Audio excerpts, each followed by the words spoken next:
नमस्कार। जापान के संविधान के संबंध में दो वीडियोस मैं अपलोड कर चुकी हूँ यूट्यूब पर। उसमें जो सबसे पहला वीडियो था उसमें हमने जापान के संवैधानिक विकास के साथ साथ जापान के वर्तमान संविधान की विशेषताओं के बारे में चर्चा की थी। उसके बाद जो दूसरा वीडियो था उसमें जापान के कार्यपालिका पर विचार किया गया था कि जापान की कार्यपालिका किस प्रकार की है। और आज के इस वीडियो में हम जापान की व्यवस्थापिका की चर्चा करेंगे। जापान की व्यवस्थापिका को अंग्रेजी में डायट कहते हैं और जापानी भाषा को काई या काके कहा जाता है। और संविधान की जो धारा 41 है वो ये बताती है कि राज्य की विधायी शक्ति का जो सर्वोच्च स्रोत है और वो डाइट है। मतलब विधायी शक्ति जो है वो डाइट में निहित है। आ, अब इसकी रचना किस प्रकार की है? तो ये द्विसदनात्मक व्यवस्थापिका है, दो सदन है। इस संविधान के पहले जो मैजी का संविधान था तब भी दो सदन थे और अभी भी दो सदन है। और थोड़ा सा नाम परिवर्तित कर दिया गया है। पहले वो हाउस ऑफ पीयर्स था, एक सदन जो था उच्च सदन वो हाउस ऑफ पीयर्स कहलाता था, अब हाउस ऑफ काउंसलर्स कहलाता है। तो अभी दो सदन है उसमें सबसे पहला है हाउस ऑफ रिप्रेजेंटेटिव्स प्रतिनिधि सदन और दूसरा है हाउस ऑफ काउंसलर्स यानी सभासद सदन। तो जैसे हमारे यहाँ राज्यसभा है वैसे वहां पर सभासद सदन है और जैसे हमारे यहाँ लोकसभा है वैसे वहां पर हाउस ऑफ रिप्रेजेंटेटिव है या प्रतिनिधि सदन है। तो दोनों का संगठन अलग अलग हम देखेंगे। तो सबसे पहले जो प्रतिनिधि सदन है ये निम्न सदन है। इसके अभी 511 सदस्य हैं। पहले इनकी संख्या जो थी वो 491 थी। अब बढ़ाकर इसको 491 से बढ़ाकर 511 कर दी गई है। और ये जो संख्या है इसका निर्धारण संविधान के द्वारा नहीं बल्कि संसदीय कानूनों के द्वारा किया जाता है। यानी डायट ही कानून पास करके इसकी सदस्य संख्या को निर्धारित करती है कि अभी ये 511 है तो इसको और बढ़ाया जाएगा या इसको घटाया जाएगा या इसको इतना ही रहने दिया जाएगा। ये तय करना डाइट के हाथ में है, वो कानून बना करके इसकी संख्या को कम या ज्यादा कर सकती है। हाँ, ये जो निर्वाचन क्षेत्र हैं यानी सदस्य तो 511 चुने जाते हैं लेकिन जो निर्वाचन क्षेत्र है वो 118 ही है। अब आपको आश्चर्य होगा कि फिर 511 सदस्य 118 निर्वाचन क्षेत्रों से कैसे चुने जाते हैं? तो किसी निर्वाचन क्षेत्र से तो एक ही चुना जाता है लेकिन कहीं से दो, कहीं से तीन, कहीं से पांच भी चुने जाते हैं। लेकिन आपको ये लगेगा कि जहां से पांच सदस्य चुने जाते होंगे तो वहां तो जनता जो वोट देने जाती होगी तो एक व्यक्ति पांच पांच वोट देता होगा। लेकिन ऐसा भी नहीं है। एक व्यक्ति वोट तो एक ही देता है और फिर भी वहां से पांच सदस्य चुने जा सकते हैं। उसका तरीका ये होगा कि एक व्यक्ति का जो वोट है वो किसी एक दल को दिया जाता होगा और फिर उस दल को जितने प्रतिशत वोट प्राप्त होते होंगे उस अनुपात में उसके सदस्य उस निर्वाचन क्षेत्र से चुने जाते हैं। तो ये थोड़ी सी अलग निर्वाचन प्रणाली है जापान की जो कि हमारे यहाँ भारत में प्रचलित नहीं है। एक व्यक्ति एक ही वोट दे सकता है लेकिन भले ही वहां से एक सदस्य चुना जाना हो या तीन हो या पांच हो। तो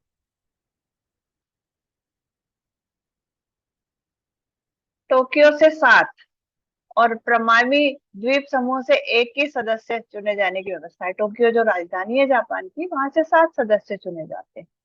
लेकिन टोक्यो की जनता जब वोट देने जाती है तो एक ही वोट देती है। तो उसका मतलब ये होगा कि वो वोट किसी एक इंडिविजुअल को न देते हुए उस दल को दिया जाता होगा। अब जो उच्च सदन है उसका नाम है सभासद सदन, हाउस ऑफ काउंसिलर्स। और जो पहले जो हाउस ऑफ पीयर्स था, अभिजात सदन था, तो उसके स्थान पर इसकी रचना की गई है। और अब इसका जो निर्वाचन है वो भी सार्वभौम वयस्क मताधिकार के आधार पर ही होता है, प्रत्यक्ष रूप से ही होता है।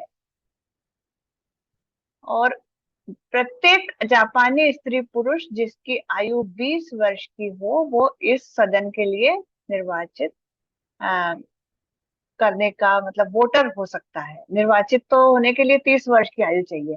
मतलब अगर सभासद सदन का सदस्य बनना है तो आयु सीमा 30 वर्ष होना चाहिए मिनिमम।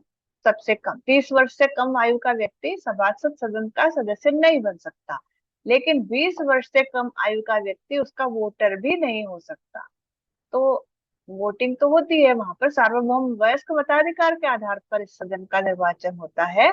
लेकिन आ, उसके लिए जो आयु सीमा है मताधिकार के लिए वो 20 वर्ष है। आ, इसके 250 सदस्य हैं। और ये भी, इसमें भी दो तरह के सदस्य होते हैं। एक तो वो जो कि राष्ट्रीय निर्वाचन क्षेत्रों से चुने जाते हैं, और एक वो जो क्षेत्रीय निर्वाचन क्षेत्रों से चुने जाते हैं। 100 सदस्य तो राष्ट्रीय निर्वाचन क्षेत्रों से चुने जाते हैं और 150 सदस्य क्षेत्रीय निर्वाचन क्षेत्रों से चुने जाते हैं। प्रीफेक्चुरल उसको कहा जाता है, मतलब प्रीफेक्ट कहा जाता है वहां के। जैसे हमारे यहाँ स्टेट कहलाता है ना, राज्य कहलाता है इकाई, वहां पर जापान में इकाई को प्रीफेक्ट कहते हैं। तो प्रीफेक्चुअल जो निर्वाचन क्षेत्र है वहां से 150 सदस्य चुने जाते हैं। और यहाँ पर जो जनता वोट देने जाती है तो दो वोट देती है। एक राष्ट्रीय निर्वाचन क्षेत्र से चुने जाने वाले व्यक्ति के लिए वोट करती है, और दूसरा जो क्षेत्रीय निर्वाचन क्षेत्र है उसके लिए वोट करती है। और जैसे यहाँ मैं आपको ये बात बता दूं कि जो हाउस ऑफ रिप्रेजेंटेटिव है, जो प्रतिनिधि सदन है, उसका चुनाव 4 वर्ष के लिए होता है। उसके सदस्यों का चुनाव 4 वर्ष के लिए होता है। लेकिन 4 साल से पहले भी उसको भंग किया जा सकता है। अगर कोई भी दल सरकार बनाने की स्थिति में नहीं है तो मंत्री परिषद ही उस 10 दिन के अंदर, जैसे ही वो त्याग पत्र देती है, प्रधानमंत्री त्याग पत्र देते हैं, तो 10 दिन के अंदर वो हाउस ऑफ रिप्रेजेंटेटिव को भंग भी कर सकते हैं। सम्राट को सिफारिश कर सकते हैं कि इस सदन को भंग कर दिया जाए और नए चुनाव करवाए जाएं। और जो सभासद सदन है ये एक स्थायी सदन है। आ, हर एक सदस्य 6 वर्ष के लिए निर्वाचित होता है। और जैसे हमारे यहाँ राज्यसभा के 1/3 सदस्यों का हर दूसरे वर्ष चुनाव होता है, तो वहाँ जो सभासद सदन है, जो हाउस ऑफ काउंसिलर है, उसके आधे सदस्यों का चुनाव हर 3 वर्ष में होता है। यानी एक 3 वर्ष में आधे आधे लोग चुन लिए जाते हैं, अगले 3 वर्ष के बाद दूसरे आधे लोग चुने जाते हैं। तो इसका मतलब कि एक सदस्य का कार्यकाल 6 वर्ष का होता है। अब यहाँ पर एक बात और, कि योग्यताएं कौन कौन सी होना चाहिए। तो यहाँ पर जो डाइट है उसका सदस्य, उसके किसी भी सदन का सदस्य बनने के लिए जापान का नागरिक होना अनिवार्य है। और हाउस ऑफ रिप्रेजेंटेटिव के लिए आयु सीमा 25 वर्ष है, न्यूनतम आयु सीमा। और सभासद सदन के लिए 30 वर्ष है। और बाकी तो योग्यताएं जो है वो यही है कि पागल, अपराधी या दिवालिया नहीं होना चाहिए, और किसी लाभ के पद पर नहीं होना चाहिए। वो सारी योग्यताएं वही है जो आप दूसरे देशों के जो व्यवस्थापिका है उसके सदस्यों में देखते हैं। तो उसी तरह की योग्यताएं यहाँ भी आवश्यक हैं।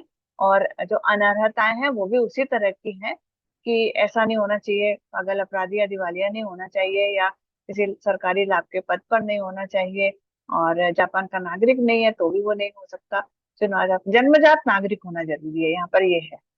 हाँ, ये है कि वो किसी भी क्षेत्र में रहता हो हमारे यहाँ, या अमेरिका जैसा नहीं कि उस स्टेट में भी होना चाहिए जहां से वो चुना जाना है, उस स्टेट का निवासी भी होना चाहिए। सीनेट के लिए ऐसा है ना कि सीनेट का सदस्य वही चुना जा सकता है जो उस स्टेट में रहने वाला हो। लेकिन जापान क्योंकि एकात्मक शासन वाला देश है, तो वहां पर सभासद सदन का सदस्य बनने के लिए भी जापान के किसी भी क्षेत्र में रहने वाला व्यक्ति किसी भी क्षेत्र से चुनाव लड़ सकता है, किसी दूसरे क्षेत्र से भी चुनाव लड़ सकता है।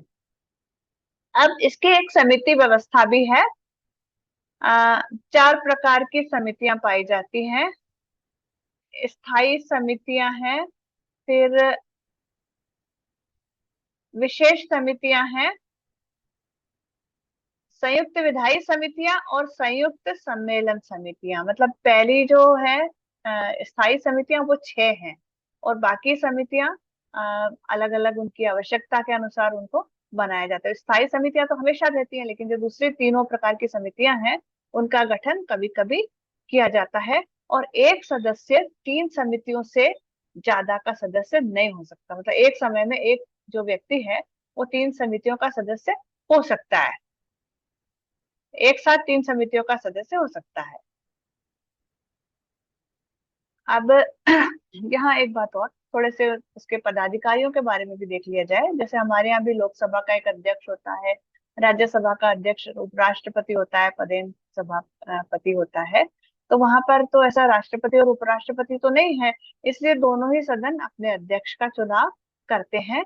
प्रतिनिधि सदन का जो अध्यक्ष है वो अध्यक्ष या स्पीकर कहलाता है, और जो सभासद सदन का जो अध्यक्ष होता है उसको प्रेसिडेंट कहते हैं। बस नाम में अंतर है, बाकी दोनों ही सदनों के अध्यक्ष होते हैं। और एक उपाध्यक्ष का भी चुनाव होता है, और एक सेक्रेटरी जनरल भी होता है।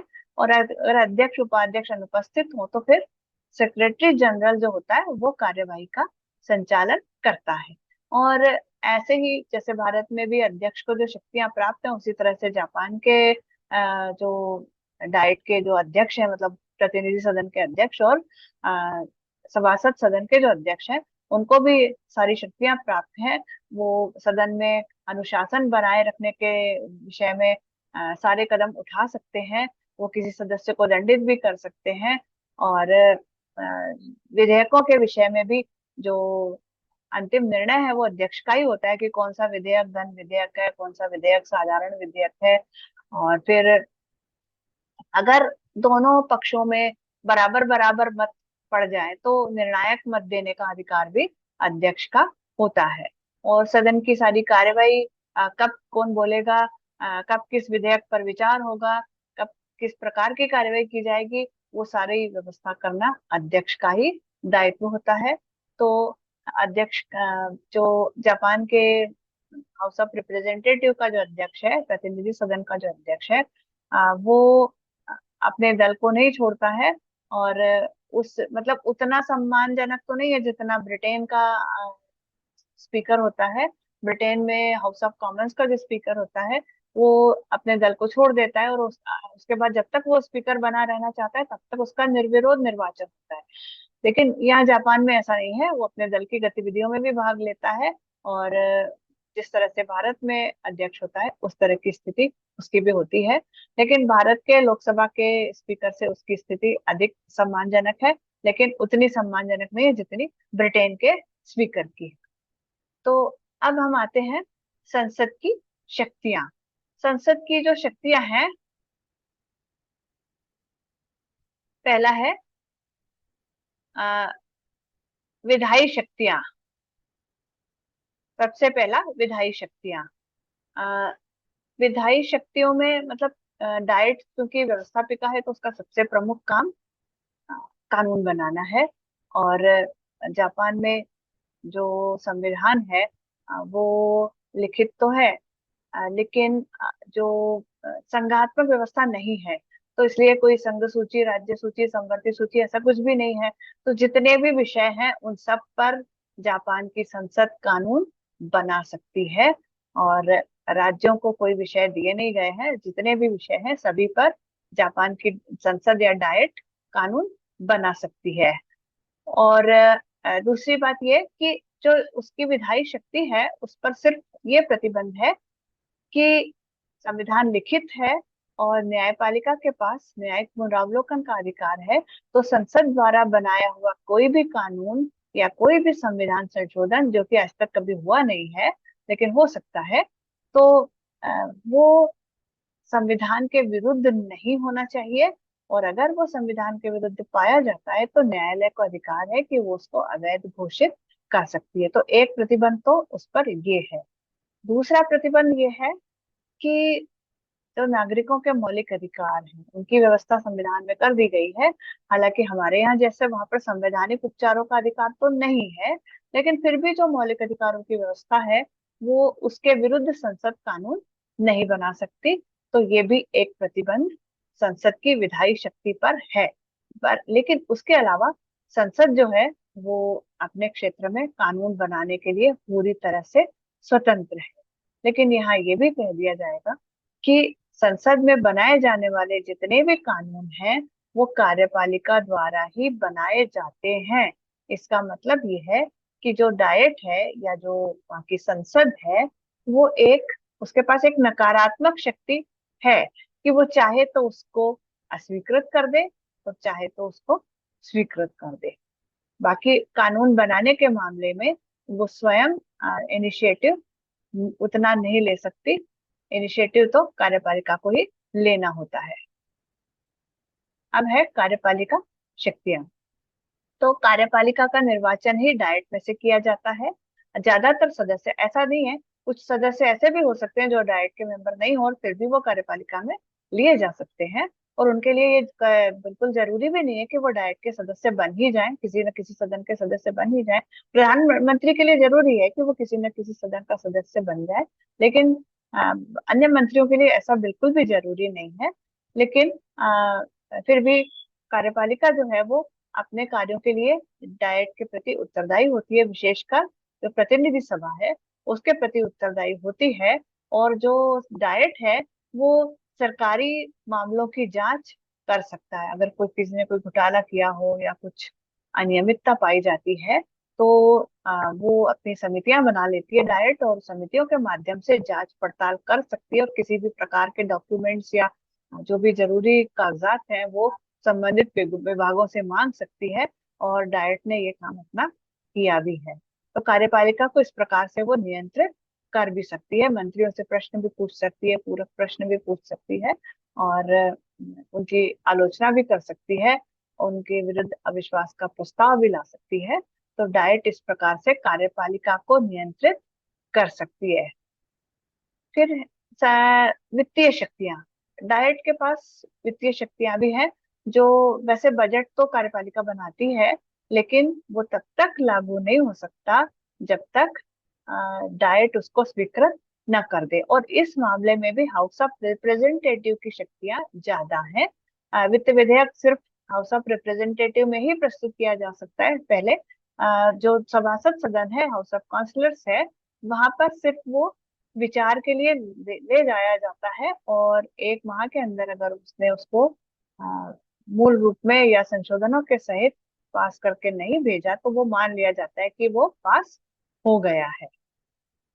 यहाँ पर जो प्रधानमंत्री का चुनाव है वो भी डाइट करती है, और दोनों सदन मिल करके करते हैं। लेकिन दोनों सदनों में अगर गतिरोध है तो उस गतिरोध को अगर दूर नहीं किया जा सकता तो फिर 7 या 10 दिन का एक समय है, वो उस गुजरने के बाद फिर हाउस ऑफ रिप्रेजेंटेटिव ने जिसको चुना है वो उसी का प्रधानमंत्री मान लिया जाता है।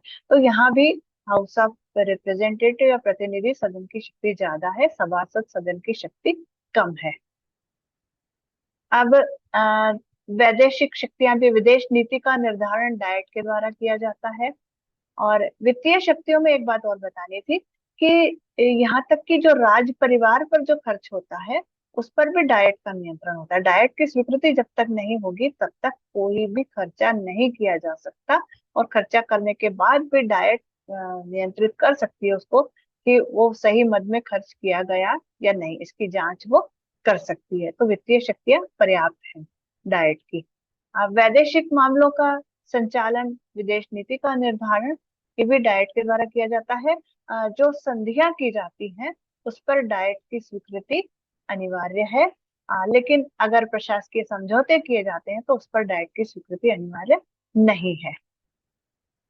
अब न्यायिक शक्तियां भी हैं उसके पास। न्यायिक शक्तियों में ये है कि न्यायालयों में कौन कौन से कानून लागू होंगे, वो सारे कानून डायट ने बनाए। न्यायालयों को नियंत्रित करने वाले जो कानून है, या न्यायालयों में जो दंड संहिता और जो प्रक्रिया संहिता है, वो सब भी डाइट के द्वारा ही बनाई हुई है। लेकिन यहाँ ये भी है कि डाइट अपने से संबंधित कानून स्वयं बनाती है, और न्यायपालिका भी अपने से संबंधित कानून स्वयं बना सकती है, और इस प्रकार के कानून वहां पर लागू भी है। पर उनकी न्यायिक शक्तियां इतनी हैं। इसके अलावा एक न्यायिक शक्ति और है कि अगर कोई न्यायाधीश गलत आचरण करता है, या भ्रष्टाचार करता है, या कानून का उल्लंघन करता है, तो उसके विरुद्ध महाभियोग चलाया जा सकता है, और वो डायट में ही चलाया जाता है। और तब दोनों सदनों के, वैसे आपको पता होगा कि हाउस ऑफ रिप्रेजेंटेटिव के 511 सदस्य हैं, और सभासद सदन जो है हाउस ऑफ काउंसलर्स है उसके 250 सदस्य हैं। लेकिन यहाँ जब महाभियोग पर विचार होता है, तो दोनों सदनों के बराबर बराबर सदस्यों की एक समिति बना ली जाती है, और वो उस महाभियोग पर विचार करती है, उसकी जांच करती है। और अगर न्यायाधीश दोषी पाया जाता है, तो फिर 2/3 बहुमत से उसे अगर महाभियोग पास हो जाता है उसके विरुद्ध, तो उसे त्याग पत्र देना ही होता है। तो ये न्यायिक शक्ति डायट के पास है। अब डायट के पास कुछ संवैधानिक कार्य भी हैं, यानी वो संविधान में संशोधन कर सकती है। लेकिन संविधान संशोधन का जो प्रस्ताव है, वो दोनों सदनों में 2/3 बहुमत से पास हो जाता है, तो उसके बाद भी जनमत संग्रह के लिए भेजा जाता है। और जनमत संग्रह में जब वो 50% से उसको स्वीकार कर लिया जाता है, तब वो संविधान संशोधन लागू हो सकता है। और इसी कठिन प्रक्रिया के कारण अभी तक जापान के संविधान में कोई संशोधन नहीं हुआ है। इसकी जो बैठकें हैं, उसकी जो गण पूर्ति है वो 1/3 है। जैसे भारत में तो 10% है ना, 10% सदस्य उपस्थित होंगे तो ही बैठक मान्य होगी। वैसे यहाँ पर ऐसा नहीं है। यहाँ पर जो गणपूर्ति है वो 1/3 है। 1/3 सदस्य यानी 511 में से 1/3 जो है वो जितने होंगे, कितने होंगे, लगभग 180, 175 या 80 के बीच में सदस्य अगर उपस्थित होंगे तो ही बैठक मान्य होगी। और 250 का जो 1/3 है वो 83-84 जो सदस्य हैं, उतने उपस्थित होंगे तो ही सभासद सदन की बैठक मान्य होगी। तो ये तो था दोनों सदनों का संगठन, और पूरे डाइट का संगठन और उसकी शक्तियां। अब दोनों सदनों का आपसी संबंध किस प्रकार का है, तो दोनों सदनों के पारस्परिक संबंधों को हम आ, 3 भागों में बांट सकते हैं, 3 तरह से उसका अध्ययन कर सकते हैं। अब साधारण विधेयकों के संबंध में दोनों सदनों के संबंध कैसे हैं, दोनों सदनों की शक्तियां किस प्रकार की हैं। तो साधारण विधेयक के संबंध में दोनों ही सदनों की शक्ति बराबर है, दोनों ही सदनों में पास होगा तभी वो विधेयक कानून बन सकता है। लेकिन यहाँ भी जो प्रतिनिधि सभा है वो थोड़ा सा ज्यादा आ, अधिकार रखती है, क्योंकि मंत्रीगण जो होते हैं वो ज्यादातर उसी सदन के होते हैं। आ, दूसरा, वित्तीय विधेयकों के संबंध में तो ये है कि वित्तीय मामलों में जो हाउस ऑफ रिप्रेजेंटेटिव है, प्रतिनिधि सदन है, उसकी शक्ति अधिक है, सभासद सदन की शक्ति कम है। इसकी चर्चा हम पहले भी कर चुके हैं। प्रधानमंत्री के निर्वाचन के विषय में भी प्रतिनिधि सदन ज्यादा शक्तिशाली है, और सभासद सदन कम शक्तिशाली है।